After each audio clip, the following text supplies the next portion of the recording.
Salam sejahtera bagi kita semua. Shalom. Damai di hati.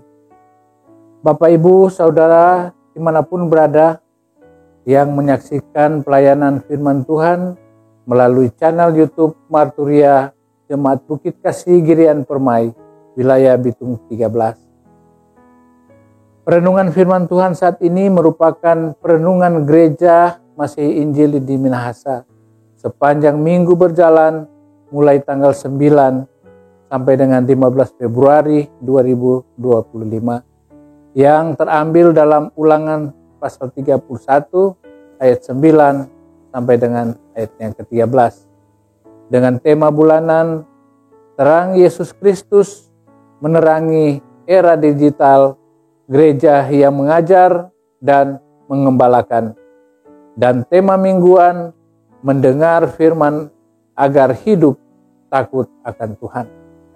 Namun sebelum kita memulai, kita berdoa. Ya Tuhan Allah Bapa yang bertahta dalam kerajaan surga, kami bersyukur banyak terima kasih kepadamu karena kami yakin dan percaya hanya penyertaan dan pertolongan Tuhan sehingga kami boleh ada saat ini. Tuhan Allah Bapa yang bertahta dalam kerajaan surga, kami sangat merindukan akan firman-Mu. Oleh karena itu ya Tuhan, saat ini kiranya Engkau berikan kepada kami kesempatan untuk membaca dan merenungkan firman-Mu. Tuhan, kiranya Engkau beri hikmat bagi kami agar ketika kami membaca Alkitab dan kami akan merenungkannya dan kami memperoleh hikmat dan dapat kami pergunakan firman-Mu ini untuk melangsungkan kehidupan kami. Tuhan, kiranya Engkau beri hikmat bagi kami juga, dan juga bagi jemaat yang mendengarkan. Ya Tuhan, berfirmanlah, kami siap untuk mendengarkannya. Di dalam nama Tuhan Yesus kami berdoa. Amin. Jemaat yang diberkati Tuhan, saat ini kita akan membaca Alkitab dan juga kita akan belajar di seputaran firman Tuhan yang di minggu di tanggal 9 sampai dengan tanggal 15 Februari tahun 2025 kita akan membaca dan merenungkan dalam firman Tuhan di dalam kitab Ulangan pasal 31 ayat 9 sampai dengan ayatnya yang ke-13 dengan tema bulanan Terang Yesus Kristus menerangi era digital, gereja yang mengajar dan menggembalakan. Saat ini kita akan membaca Alkitab yang terambil di dalam kitab Ulangan pasal 31 ayat 9 sampai dengan ayatnya yang ke-13. Kitab Ulangan pasal 31 ayat 9 sampai dengan ayatnya yang ke-13 yang berbunyi demikian. Pembacaan hukum Taurat setiap 7 tahun. Setelah hukum Taurat itu dituliskan Musa, maka diberikannya kepada imam-imam Bani Lewi yang mengangkut tabut perjanjian Tuhan dan kepada segala tua-tua Israel. Dan Musa memerintahkan kepada mereka demikian, pada akhir 7 tahun, pada waktu yang telah ditetapkan dalam tahun penghapusan hutang, yakni Hari Raya Pondok Daun, apabila seluruh orang Israel datang menghadap hadirat Tuhan Allahmu di tempat yang akan dipilihnya, maka haruslah engkau membacakan hukum Taurat ini di depan seluruh orang Israel.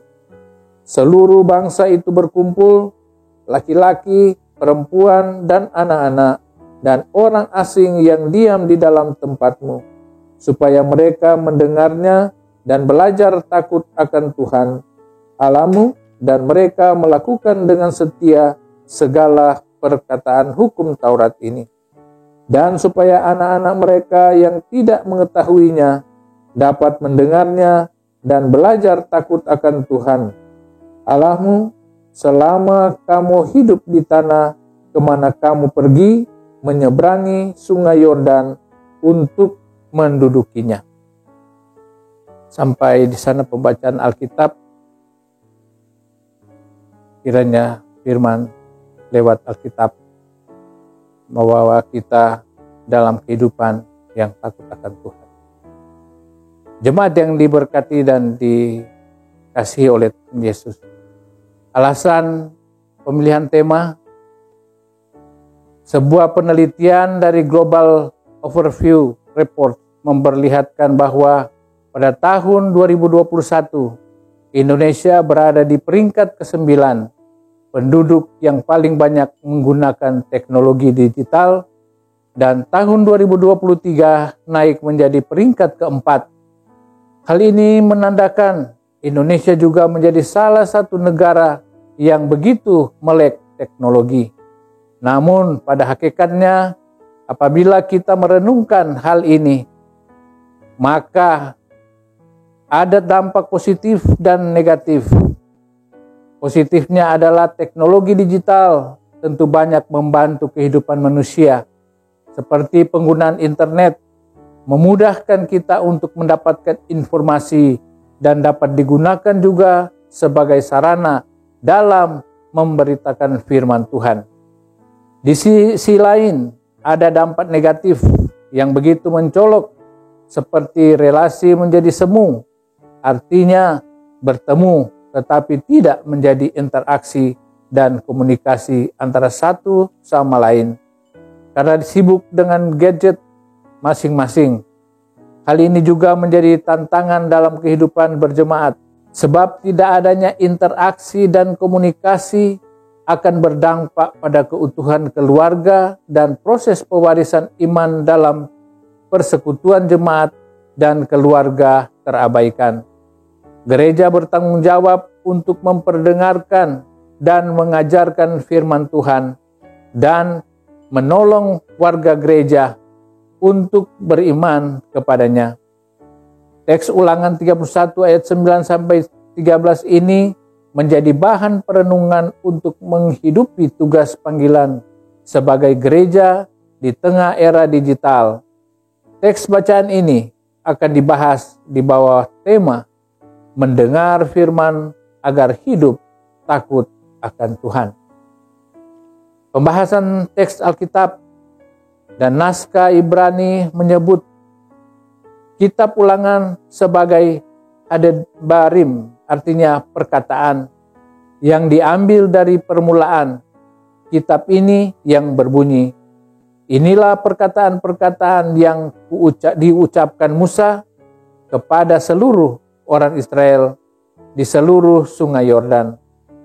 Kitab Ulangan menceritakan tentang hukum Taurat yang dijelaskan kepada orang Israel di padang gurun. Kitab ini tidak memuat hukum baru, melainkan penjelasan tentang hukum yang telah diberikan sebelumnya sebagai persiapan memasuki tanah Kanaan yang dijanjikan Allah kepada nenek moyang mereka.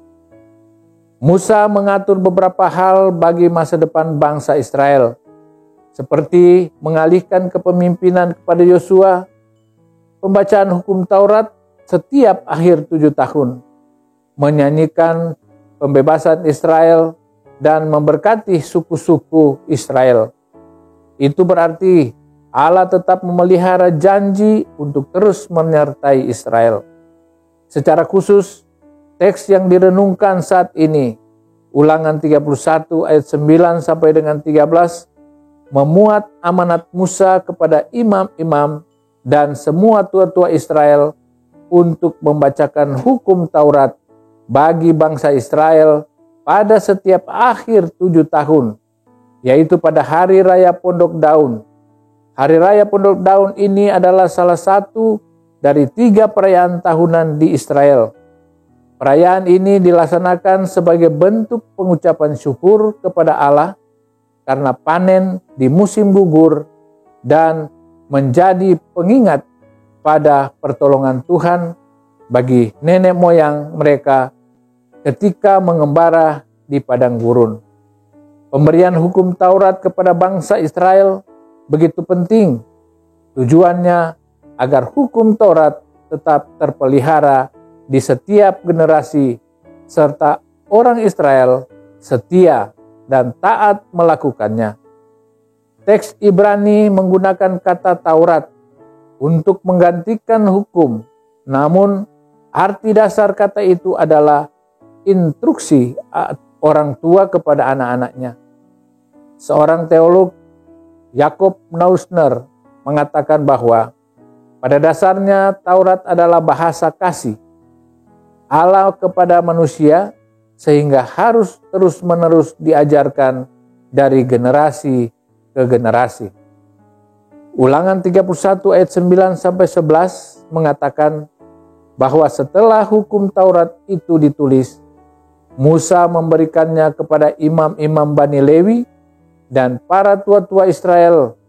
Imam-imam adalah pemimpin agama dan para tua-tua Israel adalah pemimpin masyarakat. Jadi hukum Taurat diberikan terlebih dahulu kepada para pemimpin untuk dilakukan dan diajarkan kepada seluruh umat. Ini menekankan tanggung jawab para pemimpin dalam memperdengarkan firman Tuhan agar umat belajar takut akan Tuhan dan setia melakukannya. Hukum Taurat bukan hanya sebagai seperangkat aturan untuk ditaati, tetapi untuk menolong bangsa Israel tetap hidup berkenan di hadapan Allah. Hukum Taurat diberikan untuk memelihara kehidupan yang adil, benar, dan penuh damai sejahtera. Itulah pernyataan kasih Allah.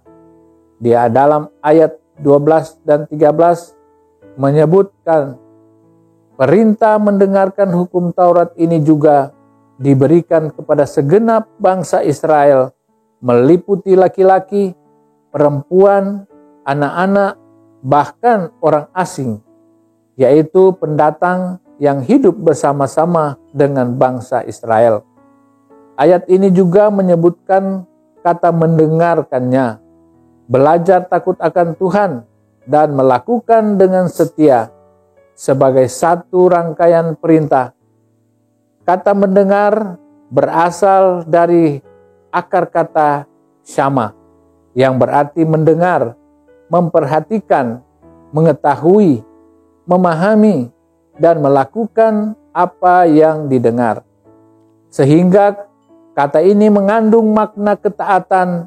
Dengan demikian paralel dengan kata syema atau dengarlah, yang merupakan pengakuan iman dari bangsa Israel tentang Allah sebagaimana tercantum dalam Ulangan pasal 6 ayat 4 sampai dengan ayat 5. Pada umumnya orang Yahudi memberi pengajaran syema setelah anak-anaknya mampu berbicara.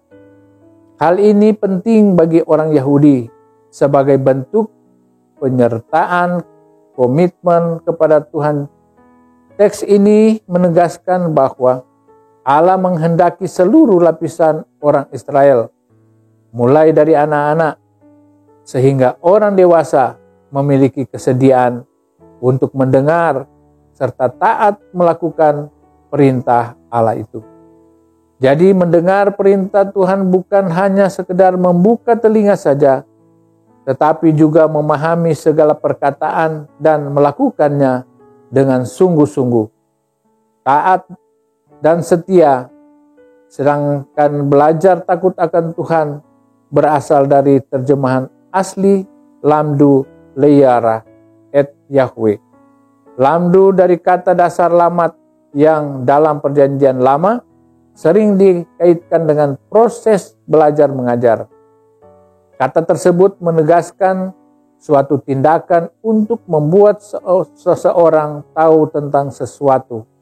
Dengan mendengar, umat memahami bahwa ia harus takut akan Tuhan, sehingga orang yang memberikan pengajaran memiliki tanggung jawab untuk membuat yang diajar bukan hanya mengetahui dan memahami, tetapi juga hidup di dalamnya. Selanjutnya, melakukan dengan setia dalam teks Ibrani menggunakan kata Weshameru, Lais Asad, menunjuk pada tindakan menjaga untuk tetap melakukan secara terus-menerus sehingga hukum Taurat yang berisi ketetapan Allah harus senantiasa diingat, dipelihara, dan dilakukan setiap acara turun-temurun. Dengan demikian, perintah mendengar, belajar takut akan Tuhan, dan setia melakukan firman Tuhan dilakukan secara berkesinambungan oleh semua kalangan, baik para pemimpin maupun umat, laki-laki maupun perempuan, anak-anak dan orang-orang dewasa, serta orang Israel dan pendatang. Makna dan implikasi firman: meskipun umat Israel telah melakukan penyelewengan yang melukai hati Tuhan, tetapi Ia tetap mengasihi manusia, tetap mengasihi mereka karena kasih-Nya. Ia memberikan hukum Taurat yang harus terus diperdengarkan kepada setiap generasi. Jadi mendengarkan dan melakukan hukum Tuhan adalah bentuk respon umat atas kasih Allah. Gereja bertanggung jawab untuk terus-menerus memperdengarkan firman Tuhan kepada warga gereja agar mereka dapat belajar takut akan Tuhan dan melakukan pengajaran firman Tuhan. Mendengar, belajar takut akan Tuhan, dan setia melakukan hukum Taurat adalah perintah yang diberikan kepada semua kalangan, baik para pemimpin maupun umat, laki-laki maupun perempuan, anak-anak maupun orang dewasa, orang Israel maupun orang asing. Perintah ini pun diberikan kepada semua orang percaya di era digital ini, termasuk keluarga-keluarga Kristen yang harus menjadi basis pewarisan iman yang krusial dalam membentuk generasi yang hidup memuliakan Tuhan dengan taat setia pada ketetapannya. Tuhan memberkati kita lewat firman-Nya. Semoga firman yang kita baca, kita dengarkan menjadi pedoman di dalam kehidupan kita, di dalam kita menjalankan tugas dan kerja kita. Tuhan Yesus memberkati kita. Amin. Mari kita berdoa. Ya Tuhan Allah Bapa yang bertahta dalam kerajaan surga, kami mengucap syukur banyak terima kasih kepadamu karena Engkau telah menyertai kami. Engkau telah memberikan kesempatan kepada kami untuk membaca dan merenungkan firman-Mu. Biarlah firman-Mu akan menjadi terang dalam perjalanan kehidupan kami, menjadi berkat dalam setiap kami menjalankan tugas dan pekerjaan. Amat terlebih ya Tuhan, pelayanan kami. Kiranya Engkau tetap memberikan kekuatan kesehatan bagi kami. Hikmat, akal budi, kebijaksanaan kiranya Engkau curahkan bagi kami, agar kami dapat menjalankan setiap kehidupan kami berdasarkan firman-Mu. Inilah doa kami Tuhan, dalam nama Yesus kami berdoa. Amin.